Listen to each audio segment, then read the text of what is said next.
Hey guys, so today we're going to be doing the video that I was really excited to film, and it is the Carah Book Awards. Can you guys tell what video editor I still use to this day? I've been using this video editor since I started YouTube. Carah's Bookish Awards. Should I call them that? Carah's Bookish Awards? And these are my awards for a bunch of categories that I wrote down and created, and I thought it'd be really fun to pick out books, authors, booktubers, whatever, who are the winners, in my opinion, of this specific category. It's gonna be really fun. I have a lot of things written down. So let's get started. So first category is the best couple of the year. So this was actually kind of hard because they were the best couple of the year in the first book, and then they were not the best couple in the second book. So it's going to be Emmeline and Rainier from Between Wrath and Mercy. And I had to pick this one because they were just a great couple. It was a great like slow burn, second chance romance. It was really cute, it was really sweet, and I just really enjoyed reading them in this book. I have mixed feelings about the second book, which we'll get into in my next reading wrap up, but in this book, hands down the best couple. And if you love a good Sarah J Maas read, then, and you like the romances in Sarah J Maas's novels, then you will really like Emmeline and Rainier. So the next one is my most recommended book. So the book that I probably recommended the book that I recommended to people the most, whether it be in real life, online, whatever the case may be, but the book that I just talked about the most and wanted people to read the most. And I would have to say it's This Is How I Disappear. And that is the graphic novel that I talked about in pretty much every video, I swear. I've talked about it so much. But it's a book about depression and how it can develop over time. And it's a graphic novel, and it was so good. I have recommended this to other YouTubers. I've recommended this on my channel a million times. And I feel like over the year, this was the one book that I think I recommended the most to people. And here I am recommending it again. So if you haven't read it, you should read it. So the biggest surprise of the year is not based on a book that I didn't expect to be good, but it ended up being like amazing or anything. Because I feel like when you read a book, you're obviously expecting it to be good, otherwise why would you read it? But this is more for like books that just surprised me with like the twist or whatever, and just that, you know, caught me off guard the most. And it was Behind Her Eyes by Sarah Pinborough. I would say this is the best twist of the year. I think that this twist really threw me for a loop because there's like two twists, and I feel like some people might get the first one, which I kind of got the first one by the end. It took me a while to get it, but by the end I was like, okay, I know kind of where this is going. But then there's like a second twist that happens after, and you just don't see it coming. Like it just kind of like shocks you, and you're like, whoa, like wait a second. Like that was a really amazing way to just like throw in like a completely different twist that you're just not expecting. And if you don't get the first one, you can't get the second one.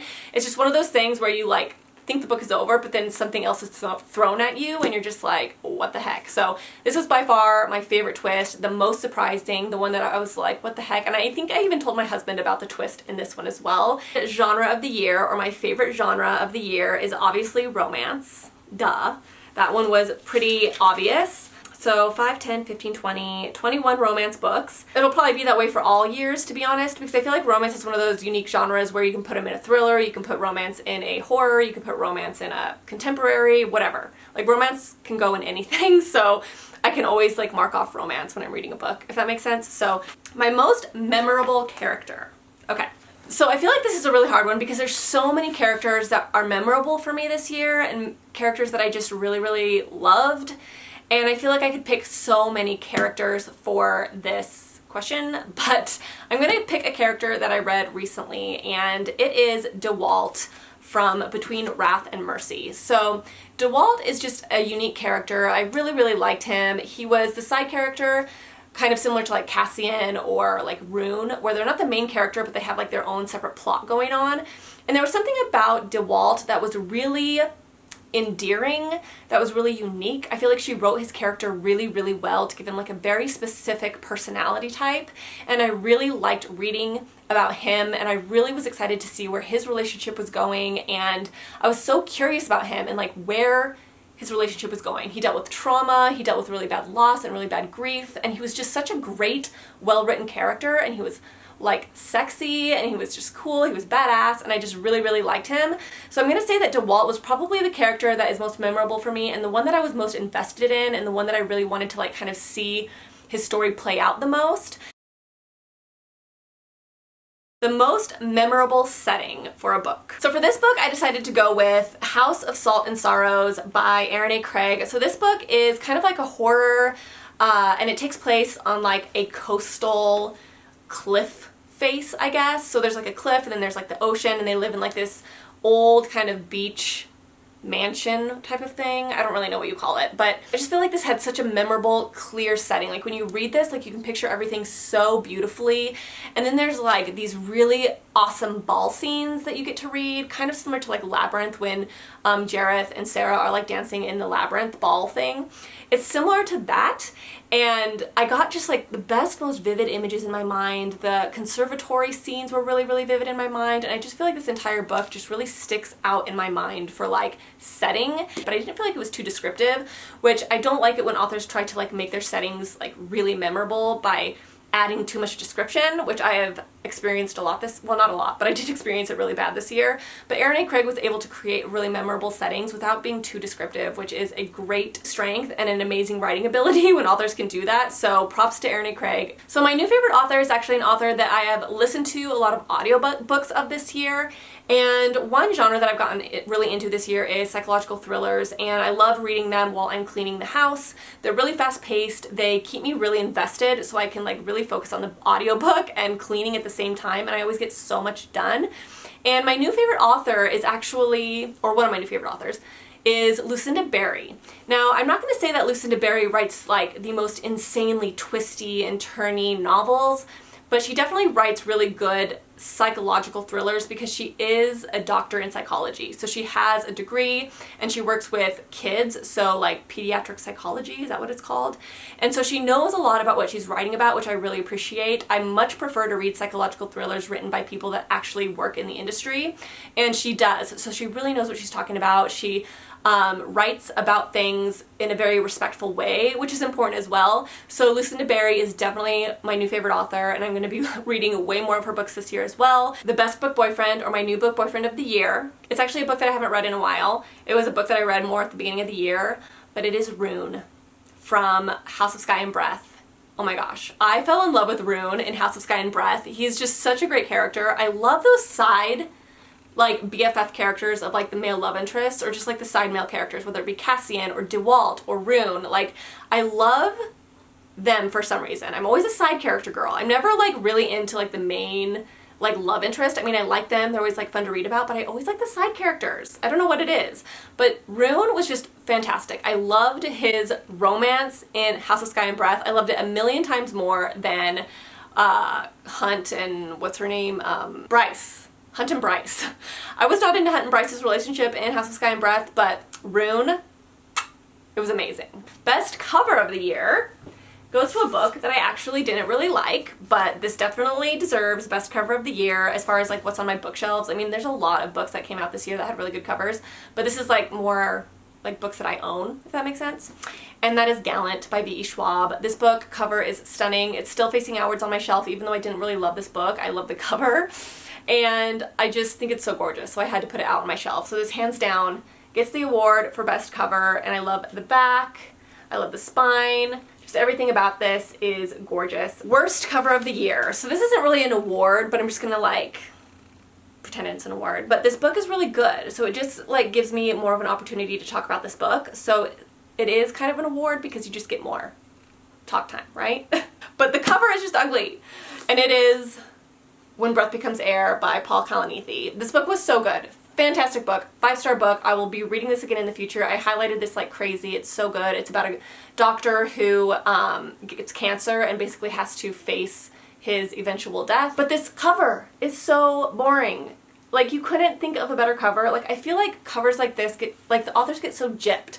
Luckily this guy though, I mean, this book is done really, really well, so the cover didn't really affect him that much, but I feel like when they get these really boring, bland covers, books are just less likely to do well. And I just feel bad for people that get these really boring covers. Like, they couldn't have thought of something better? Just a little bit more pretty? Maybe a cool, unique font would have been cool. Best writing of the year goes to the one and only Jennette McCurdy. Now, I've read a lot of books this year that had great writing that I really, really liked, but I just want to give props to Jennette McCurdy with this book because I think she did such a fantastic job with this novel for it being her first book ever, and I think it really showed her understanding of pacing and like how to pace a novel, how to take things out that aren't important, because I feel like this book did such a good job at just keeping you reading, and the only things that she kept in this book were important things. She mixed humor kind of with seriousness, which I think is really hard to do, and she just did a great job. And I have to give Jeanette McCurdy props for never writing a book before and then writing this gem. Like, she did a fantastic job. Most unique story idea. So this I thought would be really fun, because I feel like sometimes I'm like, do you guys ever think, like, how do authors come up with these stories? Like, there are times where I'm like, you have to be so smart and so creative to think of these freaking storylines. Like Blake Crouch, when he wrote Recursion, how do you even come up with that amount of like intricacy in a story? It blows my mind. So this year, the most unique story idea is Behind Her Eyes by Sarah Pinborough. So the only reason I picked this is because I think that not only was the original just kind of overall story idea a really cool and unique story idea, but I think what makes this book even more creative is that she added this, like, other twist to this, which makes you go like, whoa, like I would have never thought to put that whole thing in there to like it was just a really, really creative thing to do. Like, I feel like she could have easily just wrote this the simple way, right? Like the basic plot and then like the first twist, and that could have been a great book. But she decided to add like an entire different thing in there that made it way more unique, way more different, and just something that you weren't expecting. So I think that she was really creative with this, and she had a really unique idea, and the fact that she decided to do kind of like that second storyline that you just weren't quite expecting was just really smart, and I just give her props for that, because I think that would be really hard to do. Most relatable book. So this award goes to another book that I've already mentioned, but the reason why I recommend it so much is because it is so relatable, and the way she decided to write this was so important for so many people that don't even realize that they might be experiencing this. And it is This Is How I Disappear, the graphic novel that I talked about earlier for most recommended. And it was just great. Her showing how very, very, very mild depression can snowball, and how very mild depression can easily just be like brushed off, like, oh, it's not a big deal, and like you never get help for it. So, most relatable. Best title. Okay, so this goes to two books, and I bet you guys are gonna know what the first one is, because it's just a really, really shocking title. And the first one goes to I'm Glad My Mom Died by Jeanette McCurdy. I love this title, and I think it is perfect. And I love it that she picked it, because it is so jarring, and it just like either turns people off or it makes people go like, what? Like, why did you name your book that? And I just think this is one of those titles where it's honest, it's taboo, but it's real and it's raw. And I think a lot of people probably have experienced this, but they just don't want to admit it, you know? And I think that it's great that she went there. And I like that it's just a little bit taboo, and it really like frustrates people or gets on people's nerves or angers people, but she went with it, and she's like, I knew before I even wrote my book that that is what I wanted to name my book. And I just think it's a great title. The second book title that I really like is Sex Cult Nun by, I can't remember what her name is, but it was a memoir about her being part of the Children of God cult. Her grandfather started the cult, and she was raised in this cult. And the reason I like this title is because I think it catches people's attention. Again, I think that this is one of those books that got popular because of the title. It made people curious. Sex Cult Nun, like, that's really intense. Like, what does that mean? And I love book titles that grab your attention. I think those book titles are why people pick up books. So good job to these people who created these book titles that really caught your eye. I know a lot of people think it's like false advertising or it's like clickbaity, but with a book. But like, that's why people pick up your book. And I think that these books did really, really, really well because of the titles of their books. Best friendship. I love friendships in books, and I feel like not enough authors write like flawless friendships or just really good friendships that you're just like rooting for the whole entire time. And I wouldn't say that I read any books this year that were like really like friendship focused. Because sometimes you get those really good books that are really friendship focused, like Found Family, and you're just like, oh my god, I love this friend group so much. And I don't feel like I read anything that was like super Found Family focused or friendship focused. But the book I picked for this was Charlie and Nick in Heartstopper. So this I picked because they started out more as like friends, and then obviously it grew to something more. But I think that like the beginning of their friendship and kind of before they started dating, they really helped each other, and they like, you know, were there for each other. They were, you know, experiencing a lot of really confusing things with each other, and I just think that they're like the very, very beginning of the book series, book 1, just was such a great friendship to see blossom into something more, and I just had to give it to them because it was so cute, and I just loved their like very beginning parts of their relationship and friendship. Okay, best romance of the year. So this was really hard, and I feel like I didn't want to pick this one because I don't think that everyone would agree that it's a romance. Like I said about this book in the past, I think that you can look at this book in a lot of different ways. And that's what I like about it. Like, even though I look at this book and say, I like this romance, I can also completely look at this book and say, but was it a romance? Was it a romance? I don't know. But in my opinion, it was a romance, and I really liked it, to be honest. And that is The Grace Year. And I can't remember what his name is. Her name was Tierney, but I don't know what his name was. I can't remember. But I just, for some reason, really liked the romance. It stuck with me. I really, really liked that he made her feel like an equal. He showed her what true equality in a relationship can look like, or what being actually treated like an actual person in a relationship can look like, and that maybe the reason she didn't want a relationship at the beginning was because she didn't want a relationship like that her entire society was telling her that she needed to have. And then she met this guy and she's like, oh my gosh, like this is what it's actually like to be in love, or to like be in a relationship with somebody that actually treats you like an equal. Like, I can do this, like this is great. And that's what I really loved about this relationship, and I just thought it was so cute, and I just love to see it kind of grow and form, and it was just a little couple that I really liked to watch form. I don't know. Best new YouTuber that I've watched this year. So when I say new YouTuber, I'm talking like booktuber, and I have discovered quite a few new booktubers this year, but I think my favorite one that I discovered this year, and I get so excited when he uploads a video because I think he's so funny, that is Sean McComb. Because he's hilarious. Like, he just doesn't take reading all that seriously. He just, like, is funny, and he's funny. Like, if you haven't watched his videos, you need to watch his videos. They're just really, really funny. And I just get excited whenever he uploads a new video because I just laugh every time I watch his videos. So Sid Bookworm, I really like her because she does a spin the bottle TBR, and I love people that do, like, TBR games. And she's like my most recent find for, like, a TBR game that I really like to watch, and it's like a spin the bottle, and then she has, like, you know, little prompts that she has to find a book for or whatever, and I always love when she uploads her little TBRs, so probably those two. Best booktuber bookshelf. So this is hard because I love bookshelves, and I love looking at how people decorate their bookshelves, how they, you know, do their bookshelves up and everything, and there was a few that I really wanted to pick for this video, but I realized that they didn't do their bookshelves this year. They did them in the past, and they just, like, you know, obviously went into last year. So I decided to go with one of my favorite booktubers. I love this girl, and I feel like me and her are super, super similar in a lot of ways. Like, I feel like her and I are kind of the same person sometimes, like the way she talks about things and like the way that she is, her personality. Her and I are super, super similar. I know that sounds really weird, but you know when you just like see somebody and you're like we just get each other. I don't even think she knows who I am, but I'm gonna have to pick Brittany the Bibliophile. She did some new bookshelves this year, but the thing about her new bookshelves that she made was she built them herself. She did her own built-ins, and she did them all herself. Like, she didn't get any help. She built these freaking bookshelves herself, and they're so beautiful.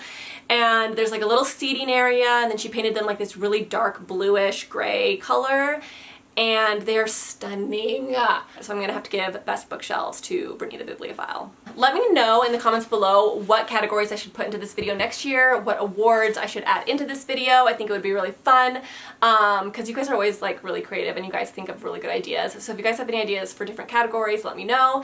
And yeah, I hope you guys enjoyed this video. I hope it was kind of entertaining, I don't know.